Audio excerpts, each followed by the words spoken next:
So what do you think reputation influence is? Think about that for a second. What do you think that is? Reputation influence. Well, what it is I'm going to talk about that in a second. And you can either call it reputation influence or reputation management. And then I'm going to share with you why it's important. And then I'm going to share with you how you can influence your own reputation online, how you use digital marketing to influence reputation online. So what is reputation management?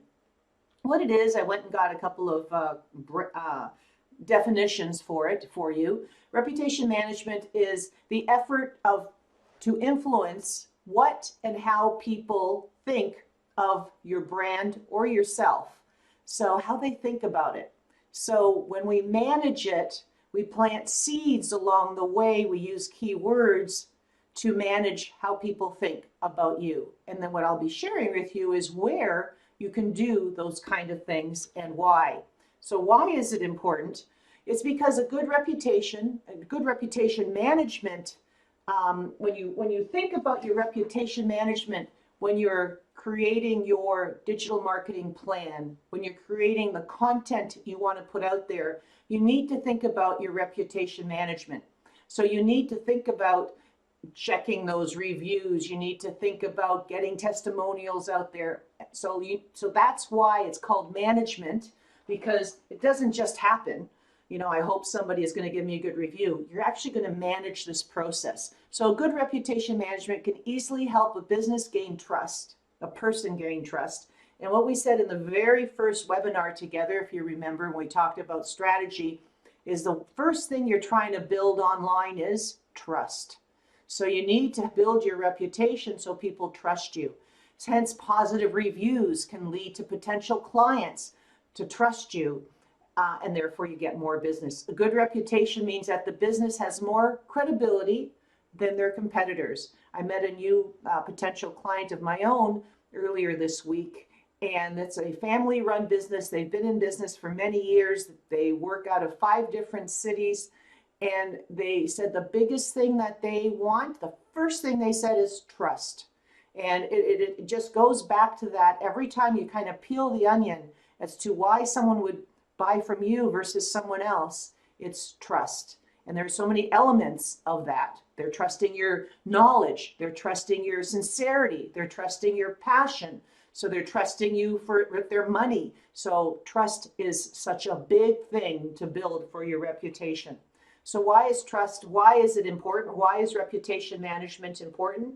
Because 88% of consumers trust in written online reviews by others that they haven't even met, but they trust those online reviews just as much as they trust someone talking to my friend Carrie, who's on this line. I'm talking to Carrie and she's going to tell me something that she believes in what we do for a living, and I'm going to trust her. People believe that as well as online reviews from people they don't know, 88%. So that's why it's so important.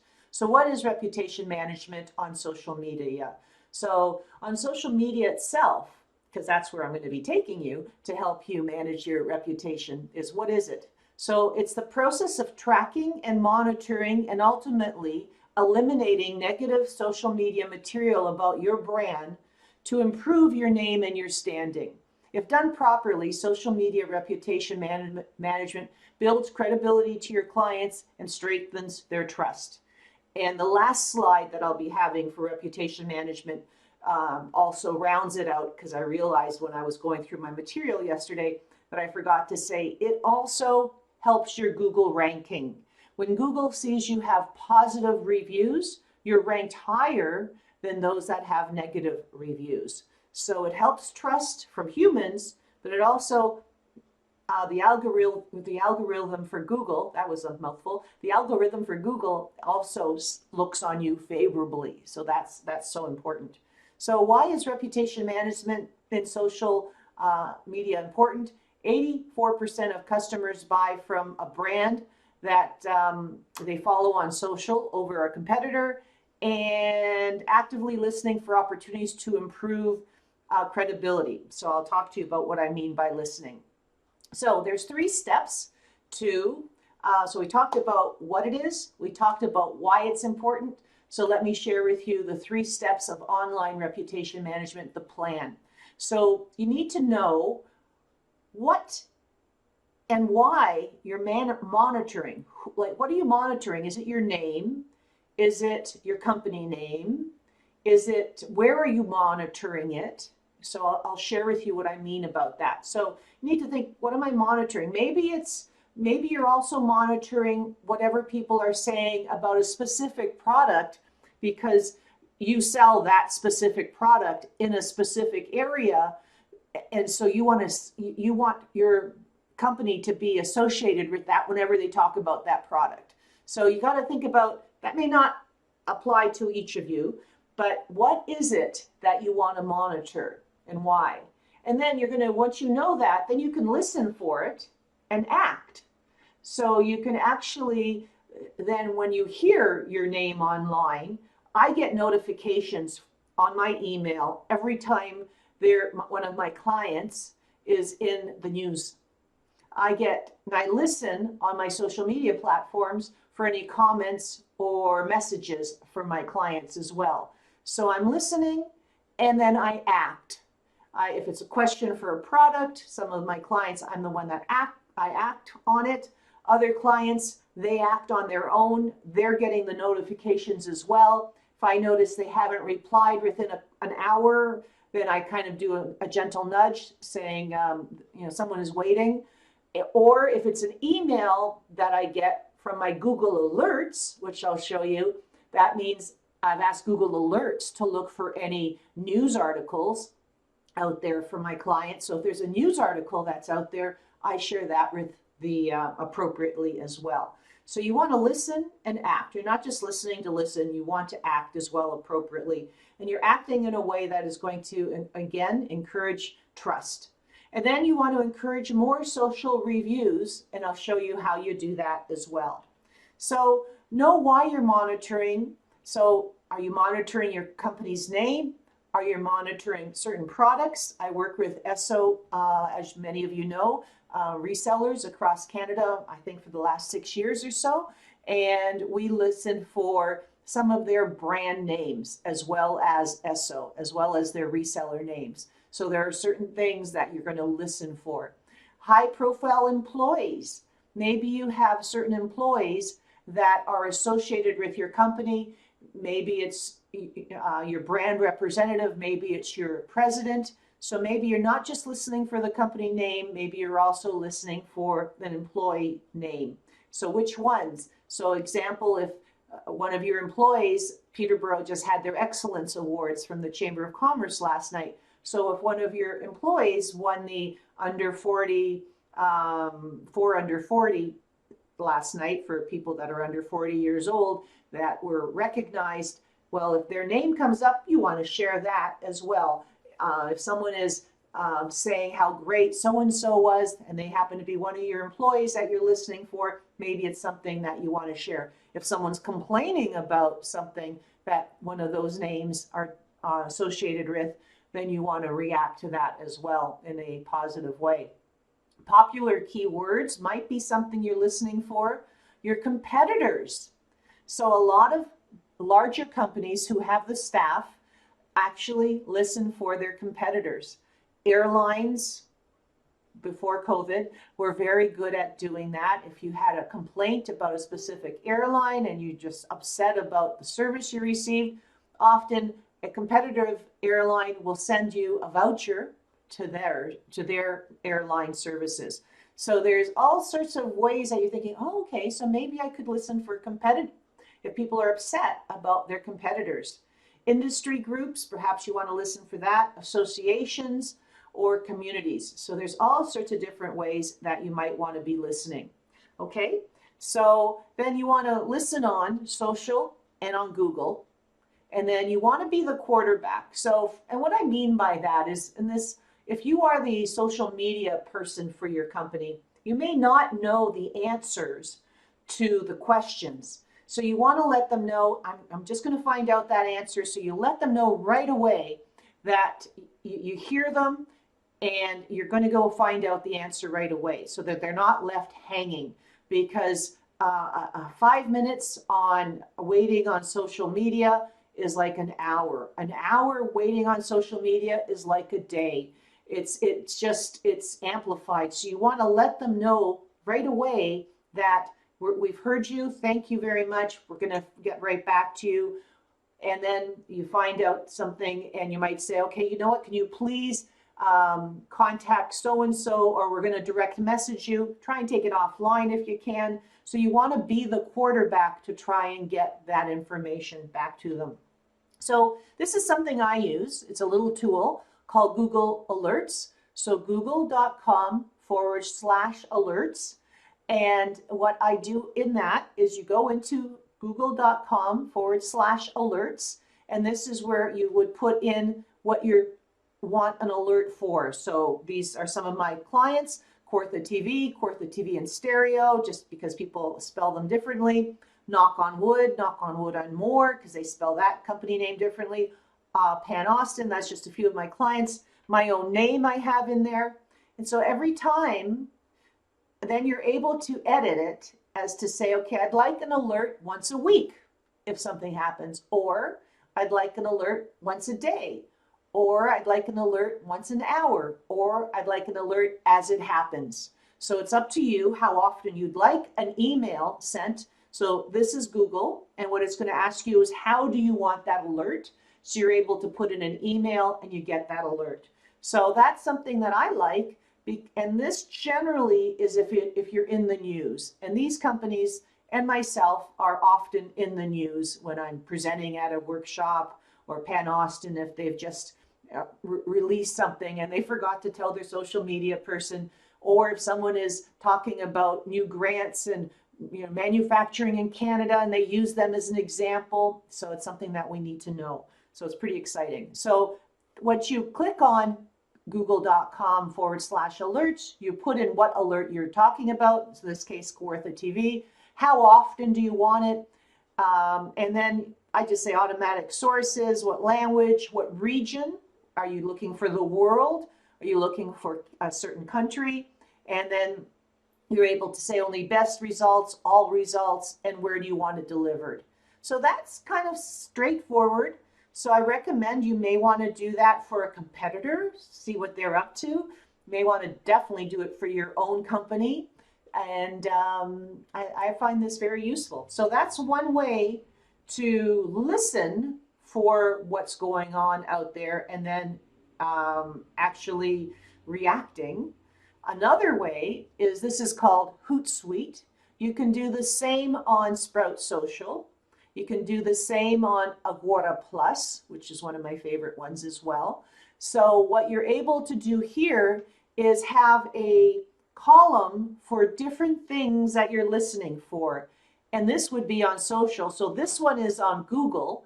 And Google, as you know, the Google Alerts will index things like different social media posts, but it's also going to index news outlets. It's also going to index blogs. So you have a far-reaching arm with this type of alert on Google. On social, this one is strictly on social, so I might be listening on Twitter. I might decide to listen on Facebook. I might decide to listen on LinkedIn. So I'm listening by platform on here is how this works.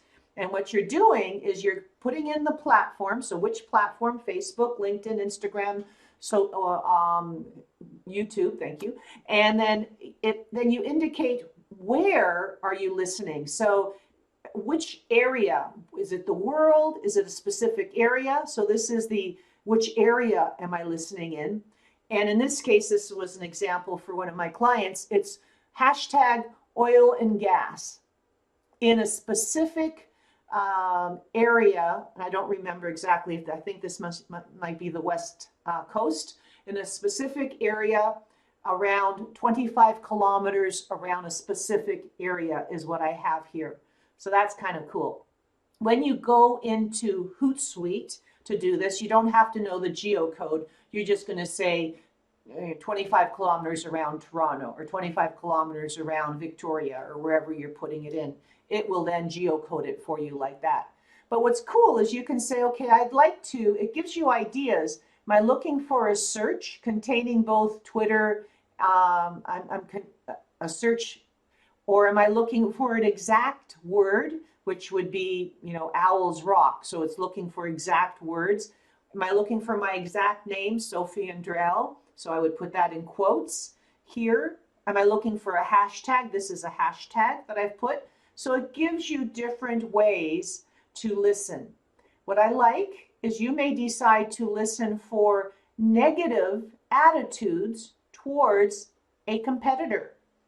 That's one of the ways that I know some people who have specific competitors and they're listening for people who are upset with their specific competitors or people that are upset with themselves.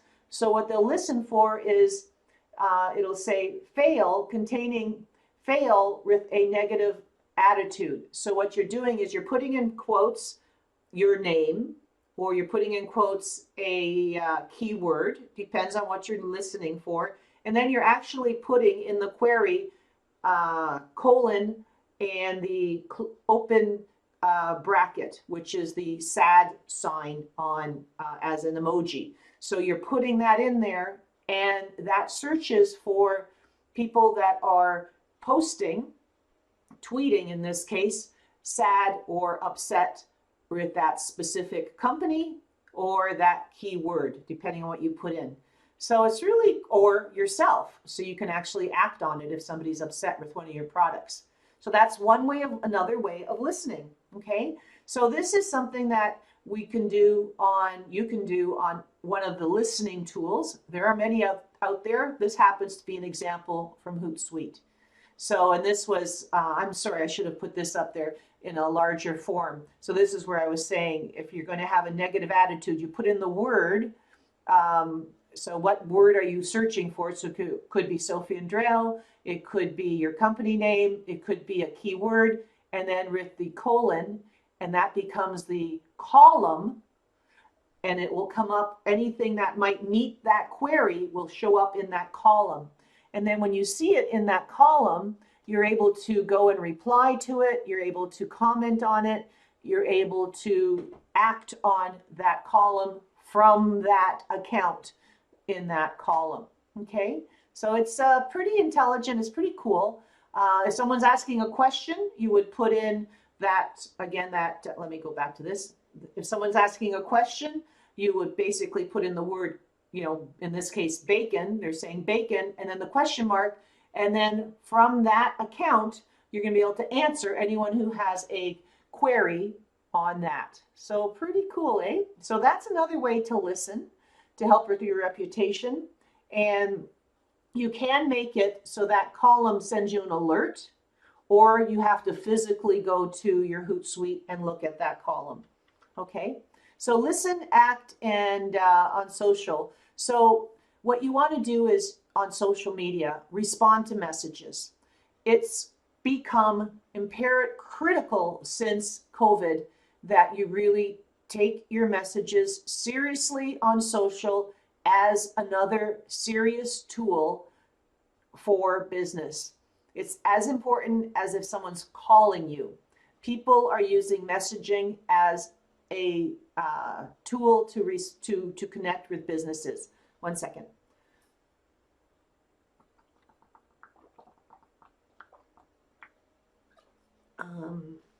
Excuse me.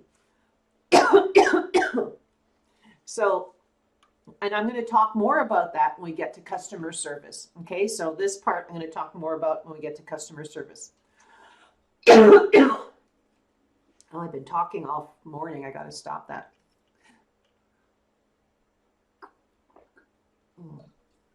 So one of the things you want to do when we talk about reputation management, number 3, we know why it's important. We know how to listen now. So now it's a matter of how do you encourage more reviews? Well, one of the things you want to do is you can encourage reviews on Google, on social, or through direct emails or text links. So what happens is, and what I'm finding is those companies that are doing well with their reviews actually have a review process in their salespeople or their customer service. and there's a review process in there. If they've just had an amazing experience with a client and they know this client is somewhat tech savvy and the experience was awesome, this client saying, thank you so much, you guys rock. They actually take that opportunity and say, can we ask you to give us a review online? That would mean the world to us. And often they say yes. And then you say, would you rather do it on Google or on social media, like on Facebook? And they choose. And then that person, your employee or yourself, is armed with the review link that I'm going to share with you in a second, that they send out to this business or to this human that's going to give them the review. So that is really, really powerful. And then you're getting these positive reviews that end up building your business. So here's an example. When I look for furniture stores in Peterborough, up comes the first three on their Google listing: Knock on Wood, Surplus Furniture, and Bennett's. And you can see they all have stars next to their name. So those are the reviews I'm talking about on your Google listing. Okay, so with those, anybody can click on those reviews and see what were the people happy about, what were they complaining about. And this is what we were saying, is people now, post-COVID, are looking at those reviews 88% of the time before they go to the next step to actually do business with you. So if I looked for, so this was 3 businesses that happened to have addresses. Here I said digital marketing near me. And you'll see here's 2 companies that have no address. So I am a consultant. I don't put my address out there. I don't want people showing up. I'm not a retail store. I don't have a storefront. And you can see this company here, he put his, he doesn't have an address either. And these guys all have addresses. So what's really cool is you can do this.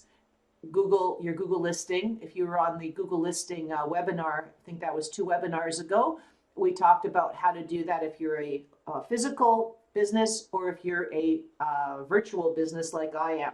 So you can put that out there. And you can also get the reviews just like a physical business. So regardless if you're a physical business or a virtual business, it is just as important to get those reviews. So I don't know this company, but you can see they have no reviews. We have 5 out of 5. My friend at Strategy has 5 out of 5, and he's one of the best at Google. So that's something that you know that if someone's looking at that, they're more likely to work with himself or myself versus someone that might not have any reviews.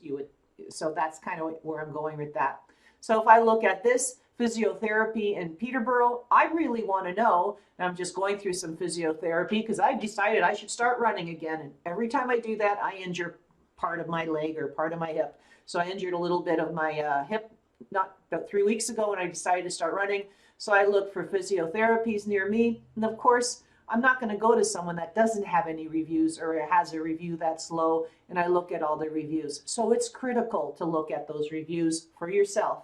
So then what you want to do is, for example, these guys are doing a really great job, Pulse Physiotherapy. They're doing a great job with their reviews. Not only are they have a lot of good reviews, and they're all 5 out of 5. Were they all 5 out of 5? I think they were. Wow, 109 reviews, all 5 out of 5. And they reply to each of them almost right away, which is phenomenal. So these guys are doing a great job with their reviews and a great job with replying to reviews. So you know they have, and I should reach out and talk to them, because you know that they must have a review process in place. I'm sure they do to have that many 5 out of 5 reviews. They must have great customer service. And then as the person is happy, they must ask them, would you mind doing a review? And these people do a review for them. So that's phenomenal. Well done. And they reply to the reviews. So what happens is you end up going into your Google listing. I shared with you 2 weeks ago how to claim your Google listing, how to find your Google listing once you've claimed it. So once you've found your Google listing, when you're in on your Google listing, there is a place when you come to your homepage of your Google listing, listing, on the right here, it says get more reviews. When you click on that, that gives you a link. So that's the link you need to arm yourself with or your staff so they can send that link out to clients that have just had an amazing experience with you to fill in that link. And so when they click on that, oops, I had a other photo, but I missed it. But when you click on that, it takes them right to this page. Whoops, it takes them right to here. It actually opens this part where they're able to write a review. So it goes right into where they write a review and it shows up on your Google listing. So one of the things you cannot do is delete a review. This is why you want to send it out to those that you know are going to be happy. If you have a negative review, what you need to do is try and get a number of positive reviews. It will eventually increase the percentage. It's 5 out of 5 that they can give you, or 1 out of 5. So you end up with a 1 out of 5. You can't get rid of it unless they are being abusive to you, or if they're talking about something you don't sell. If that happens, you can click on these dots here, and what comes up is the ability for you to say that it's abusive or it's nothing to do with our business, and Google will actually remove it. It takes sometimes a couple of weeks, but they will actually remove it. If it's just a bad experience they've had with you, you can't get rid of it. So just so that you know. So what I do as a rule of thumb is I always keep a couple of good reviews in my back pocket. I don't reply to them right away. And if there ever is, for my clients, if there ever is a negative review, I reply to that negative review saying, thank you for your feedback. Can you please email us so we can help you? I try to take it offline, or sorry for your experience. Can you please email us so we can speak with you about it and help you? And then I go back into the positive review and I gush over it. I reply in great length how, thank you very much. We're going to share this with our staff. Here's a link for more information about what you're talking about on our website. We really appreciate it, because Google will share not the most recent review, not the most negative review, not the most positive review. Google will share the one you spent the most time with. So don't spend the most time with the negative one, because that's the one it's going to put first. Spend the most time with positive ones. So I always have a couple of positive ones in my pocket so that I can reply to those. Okay? So Facebook is another place you can ask for reviews.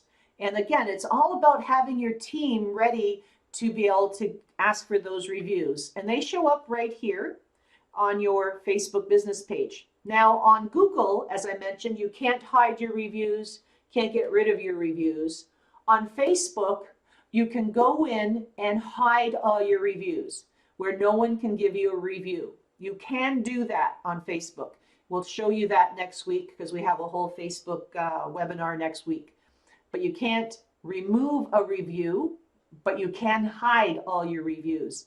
So how you do that on Facebook, and we'll get into this more next week, is you go to your settings, and on your settings you go to someplace called template and tabs, and on those tabs you're going to go down to your reviews. So you can either click on this to remove all your reviews so no one can leave your review, or you keep it on because the default is on. And see this link here? That's where you can copy that link. And if someone says, oh, you know, I just love that new couch that we received from Knock on Wood, thank you so much. Actually, we got a few of those recently. I should send this out to them. And you can send them a link saying, would you mind leaving us a review? So it has to be someone that doesn't mind their name being on a review, because a lot of people are private and they say, no, I'm not comfortable. That's okay. So because their profile will go along with the review. But that's the link you would send, and that's something you can get your team armed with. So as soon as they click on that link, it goes to this page where they're able to fill in their review for your company. So that's another great way to manage your reviews. So tips to reputation management for a business is create content as you would for your company. talking about what you're knowledgeable about, talking about your why, why other clients trust you, talking about what your clients talk about you. So make sure you keep your reputation in mind when you're putting your content out there and you're publishing it. And then get your company to have at least 6 positive reviews on Google and on Facebook. If you happen to be in the hospitality industry, then you're going to want those reviews on your hospitality, Expedia, and those platforms that you happen to be on in that case. Maintain your SEO, basic performance optimization. I apologize, that's something we talked about already. And so I'm not going to get into this any further. So reputation management for yourself as a human, and this is where I'll wrap up reputation management and we'll move on to customer service, is for yourself, if you are the product. So I'm 123 Digital Power, but Sophie and Drell, I'm often the product. I'll go in and do the training. I'll go in and be the speaker, right? So if you are part of, if your name, if your human name is also part of your product, then you want to make sure that you have a reputation as well. So create and publish, if you can, a blog that talks about certain expertise that you have. Make sure that your LinkedIn profile is up to date. Make sure that you have Googled yourself, your name, and see what comes up. So that's one of the things that you really want to do is don't forget to Google yourself, not just your company, but yourself, and then look at the aspects that you can implement. So as I was saying, that Google will penalize you for a bad review. So it was something I thought, oh, I better put that out there. I forgot about that. And this is just, some people are visuals. So your online reputation management, blog posts is a way that you can help your online reputation management.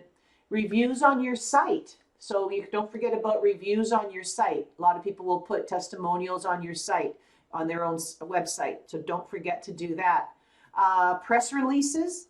You can do a summary of announcements out to the press that gets picked up. So that might be a good way to help your online reputation management for your company. Competitors' websites, not even sure why I put that there. And social media, as I said. Okay, so this is what I really wanted to share with you on reputation management. Let me just continue. So customer relations. What is customer relations? So customers' relations are, what do you think it is? It's the special bond you've created between someone that you hope is going to buy your product and your brand, or yourself if you happen to be the brand. So as a result, numerous marketing activities, sales, the process after they've bought from you, the type of relationship you're going to be giving them, this is all part of your relationship. So what does good customer service look like in general, regardless of digital marketing? What does it look like? You want to respond quickly. You don't want to keep them waiting. So you think, okay, I can see where she's going with this. This is how she's going to put this onto digital marketing now. Don't keep them waiting. Okay. Acting on feedback. If they're sharing something that they're upset with, you're going to act on feedback. Again, we can think about how we're going to use that for digital marketing and your digital platforms. Have empathy. Don't act like a robot. Have empathy. See, when you're replying, again, on digital marketing, human, if you go into a store, you want someone who has empathy towards what you're talking about. You need to do the same thing online. Maintain customer self-service options. What do I mean by that? People do not like to wait, just like the responding quickly. So you can give them options. If you're almost like when they called you in the old days, click 1 for this, click 2 for this, click 3 for this.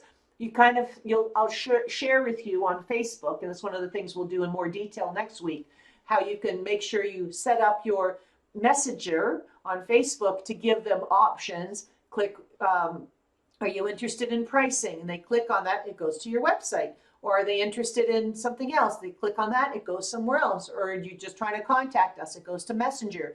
So give them options right away that they feel like they're being taken care of. And providing, I have no idea what that we're supposed to say, but support. I imagine one of my learned friends online here will know what the heck I'm talking about there. And then go the extra mile. So I always, when I was at Bell Canada, don't hold that against me, but when I was at Bell in my youth, we always talked about going beyond expectation. I think I won an award for that. Yeah, service going beyond expectation. If your client's expectations were this, you always went beyond expectations. So I always think of that. It still applies. This is just a longer version of what I meant there for those people that bought the course pack. So how do you build strong relationships with customers online? So basically be available. So I'll share with you some ways to always be available. It really boils down to businesses who did well through COVID are those that ended up turning their phones and their messenger system into how they reply to clients, because clients can physically come see them anymore, and they turn their social media messenger into their way of replying to clients, and their business grew. It was a really amazing, scary experience for a lot of us that we're seeing this happening with clients. Go, okay, this person really wants to buy this right now, but we're closed. Okay, well, I guess we can do an e-transfer because we don't have anything online. Okay, well, now we have something online. How are we going to get it to them? And so there's that whole process of curbside pickup. And so be available. Set up automations for frequently asked questions. Frequently asked questions are so important for customer service online. So if you can be available and think of all the frequently asked questions and have those out there with the answers, you'll be ahead of the game with customer service compared to your competitors who may not be available, and they may not have all their frequently asked questions available. So that is critical. Give each customer individual treatment. And Facebook and the messenger apps, they allow you to do that. When they reply to someone, it replies with, "Hi, Carrie, thank you for messaging us. How can we help you?" You're able to personalize anything that you do with Messenger on Facebook, for example. So take advantage of the personalization so you are using the person's first name. Email, which I think is the very last webinar we're doing in December of this year. Email, when you send an email, there's nothing worse than the blind copying everybody. So it always looks like it's being sent from Sophie to Sophie. You want it instead to be sent to Carrie, sent to Bill, sent to Nikki. So you're sending to the first person's name, but you're also in the email itself, you're saying, "Hi, Nikki." So you have the person's first name in there. Personalize every client interaction. You can do that with your social media management marketing system. Sorry, the other M1, messaging, as well as with email. Stay positive. Don't let yourself go sour. Don't go south on it. Stay positive. Exceed your customers' expectations. If you can send them something else, if you can go the extra mile, please do that. If you can do a loyalty program, that goes a long way as well. So now with our different e-commerce systems, you might be able to introduce a loyalty program. So that's kind of cool. We have with Kawartha TV and Stereo a EVIP program that the EVIPs get extra coupon codes that no one else get to sales that no one else has access to. So that's pretty cool. For knock on wood, we always let our Facebook fans, there's around 4,000 or 6,000 of them now, those that like us on Facebook, we let them know about a sale a few days ahead of time, or we give them an extra 5% or 10% off on various sales that we have. They come in, they say, "Hey, we're with Facebook and we like you on Facebook." Oh, okay, you get an extra 10% off. So we try and figure out different easy loyalty programs, or we do it through coupon codes or whatever, and handle negative feedback well. So it's something that we need to have a bit of a thick skin for. Be available. So this was me in Machu Picchu about this time last year. And what I found interesting, I'm in Peru, and no matter where I was in Peru, they had WhatsApp available. So you put the WhatsApp on your phone, and that's how we would contact this one tour company that was there to help us, because didn't want to get ourselves in trouble. And we don't use WhatsApp as much here, but this was just a great example. Here, being in Canada, it's used in Europe and in South America quite a bit. But what I found was there are other ways now to be available to your clients. One of them is Facebook Messenger. So don't ignore it. It allows you to basically take the one-to-many experience to one-to-one experience. It allows you to, what we're going to do next week when we do Facebook, it's a great way also to send some of your loyal Facebook followers some deals that they would have gotten otherwise, but don't abuse it. We were talking about that on LinkedIn before we started today. Don't abuse that privilege. Be available. What they're saying is that more positive, why is it important to be available? Because business people who are trying to do business with you, if they see you're available on your website, hi, how can I help you? The little chat bot, they believe you're more interested in doing business with them than the other website that doesn't have it. So they're more likely to do business with you. They're more likely to trust you if there's a real human that they're actually able to speak to. And these are not difficult to do. So instead of being, like I said, one-to-many, all of a sudden social media has become a one-to-one channel. And so has your website. Instead of it just being a one-to-many, people are looking to private messaging to be a way to do business with you. So this is on your Google listing. It's one of the things I forgot to talk about on the Google listing course that we did 2 weeks ago. Google listing, you can also have, of course, you've got your reviews on the Google listing that I showed you earlier. But if you go to your Google listing and you scroll down on messages, there's also the ability for you to turn on Messenger on your Google listing so people could message you directly from your Google listing. So that's kind of new, and they were just trialing it not too long ago, so now it's available. So if you install your Google listing app, you can turn it on. People can request quotes through your Google listing. People could just message you through your Google listing. And if you happen to be in a category that you're in tourism, they could actually check availability and link it to your site where they can book a location or a stay with you. So with Willowmere Bed and Breakfast on their Google listing, you can check availability. So depending on what you've put as your category, your Google listing messenger is going to give you different abilities to stay in touch directly with your clients. So that's really cool to know about. So 7 ways to use your Facebook Messenger for marketing. We're going to talk a little bit more about this next week because I don't want to time out. I've got some case studies to share with you right now, but we're going to talk about how you can deliver amazing content, follow up with your clients, and a number of other things you can do. Re-engage with potential customers. One of the stats that people are finding is that when you're sending out an email versus a message to clients that you have relationships through Messenger, that the open rate is almost 80% versus emails is around 33%. So that's interesting. So it's a huge, huge percentage difference. So we're going to talk about that more next week.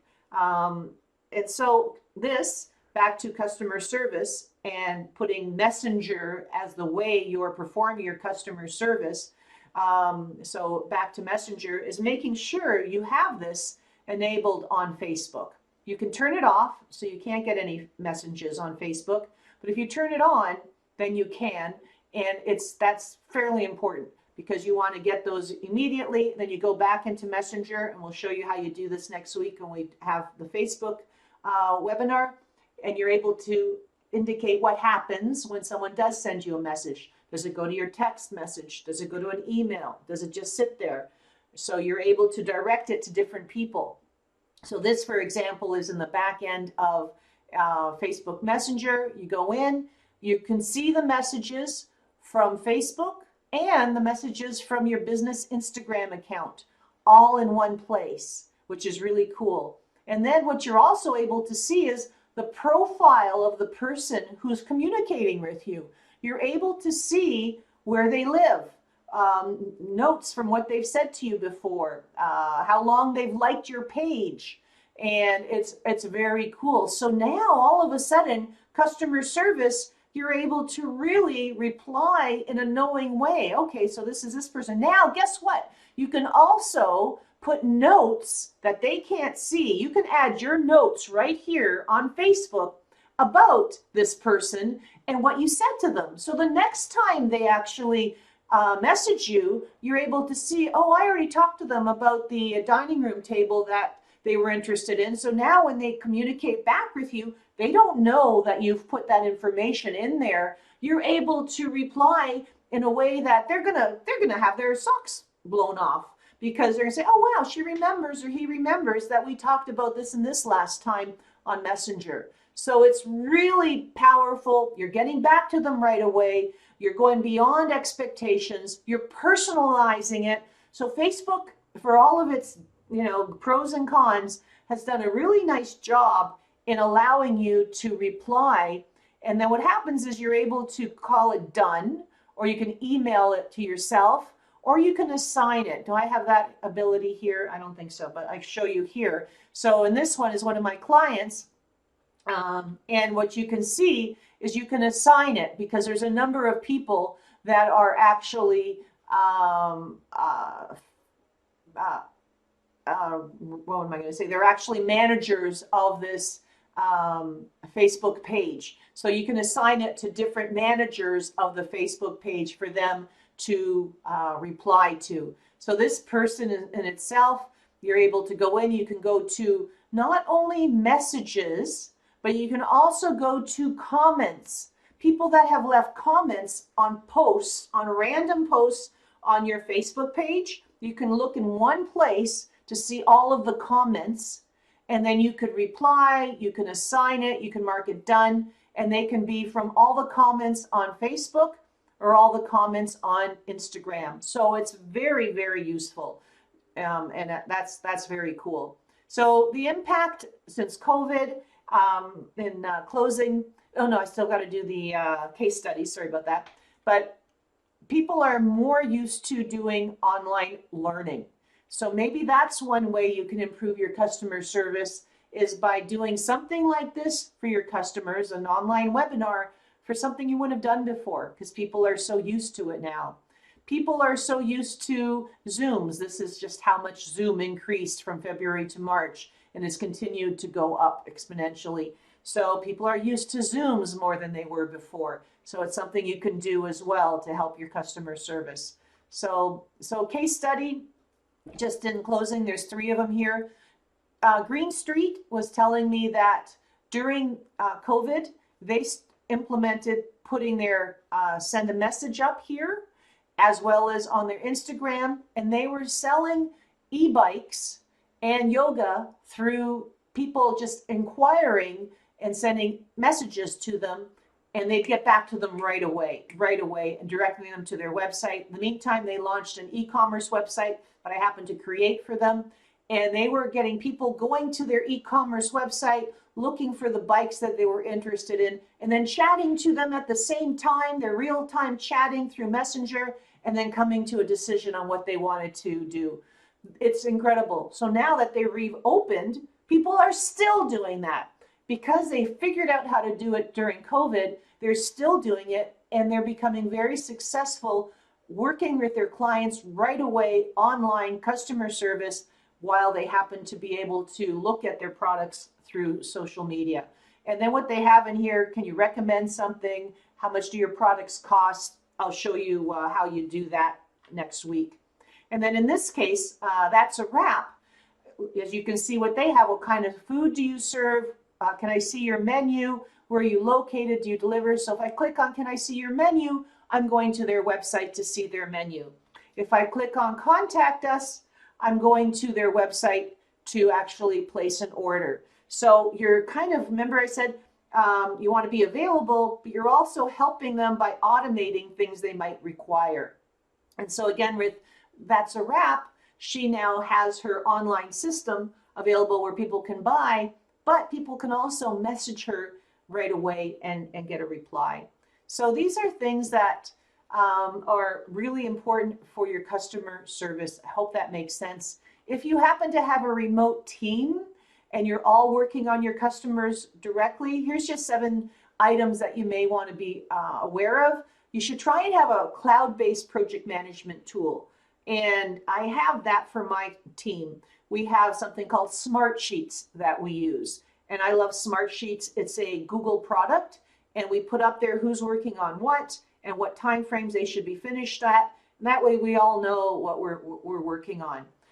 Share information through a knowledge base. We also have a spreadsheet for each client, and we're able to share there what we've done last time we spoke to them. So before we call a client, because we're all remote, we know who said what to who, so we're not acting like idiots. Be clear about who your audience is, obviously. Unite your team. One of the things that a lot of people are finding is because their teams are remote, that they need to have icebreakers during their Zoom. So what you want to do is during your Zoom, don't make it all business. Make sure you have fun so that people actually feel like they're respected and they still work like a team. And then use video chats. I prefer video chats so everyone can actually chat with each other. Use your customer service solutions. And the big thing is to KPIs. Use your key measures so everybody knows what their key performance indicators, so everybody knows what they're working towards. Are we working towards more sales? Are we working towards, if you're not all measuring the same thing and it's customer service and your customer service team, then you're off sync. And there's a link here if you're interested in, it's from talking about this if you're interested in. superoffice.com is the group that put this together, which I thought was useful if you happen to be a remote type of company with a number of people. So I think that brings us to 2 o'clock.